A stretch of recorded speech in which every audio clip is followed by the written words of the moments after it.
नमस्कार, आप देख रहे हैं कौशाम्बी 24 न्यूज। श्री रामलीला के दूसरे दिन श्री राम जन्म रावण जन्म मनु शतरूपा का हुआ मंचन। दर्शक हुए भाव विभोर। नगर पंचायत अझुआ में चल रहे रामलीला के कार्यक्रम के दूसरे दिन चित्रकूट से पधार कर रामलीला का मंचन कर रहे उत्कृष्ट कलाकारों ने श्री राम जन्म रावण जन्म मनु शतरूपा संवाद का भावपूर्ण मंचन कर कार्यक्रम में उपस्थित सैकड़ों दर्शकों को भाव विभोर कर दिया। धर्म की रक्षा के लिए नैमिषारण्य में मनु व शतरूपा ने एक पैर पर खड़े होकर हजारों वर्ष तक तपस्या किया। उनके मन के इच्छाओं की पूर्ति के लिए आकाश मंडल से आकाशवाणी हुई। नारायण ने मनु शतरूपा से वर मांगने को कहा। तब मनु ने देखा कि नारायण प्रकट होकर वर देने की बात कह रहे हैं।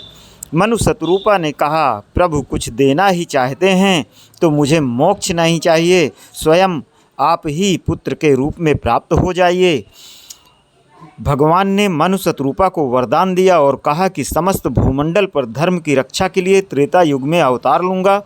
मनु शतरूपा के दिए गए वरदान को पूर्ण करने के लिए प्रभु श्री हरि विष्णु ने स्वयं त्रेता युग में अयोध्या के चक्रवर्ती सम्राट दशरथ व कैकेयी के कौशल्या के पुत्र राम के रूप में जन्म लिया।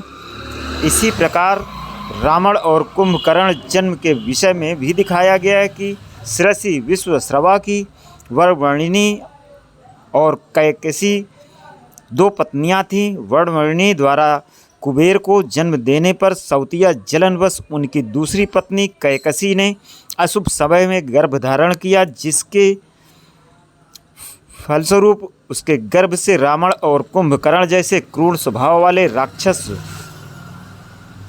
उत्पन्न हुए। रामलीला के दूसरे दिन कमेटी के दर्जनों पदाधिकारी एवं उत्साही युवा कार्यकर्ता कार्यक्रम में मौजूद दर्शकों की सेवा करते रहे। होगी बहु तेरी, ये सत्य है। हेलो, राजाओं के यहाँ अनेक रानियों का प्राविधान है, लेकिन कहीं ऐसा न हो कि उन तमाम रानियों के बीच आप किसी भी रानी के उधर से जन्म ले लें और ये हो जाए कि शतरूपा का तो है, तो ऐसा नहीं होना चाहिए। यदि प्राणनाथ राजा होंगे तो ये निश्चित है कि रानियां होंगी बहुत तेरी, लेकिन उन रानियों में से ये तुम्हें पुत्र मेरा, ये तुम्हें पुत्र मेरा बनना हो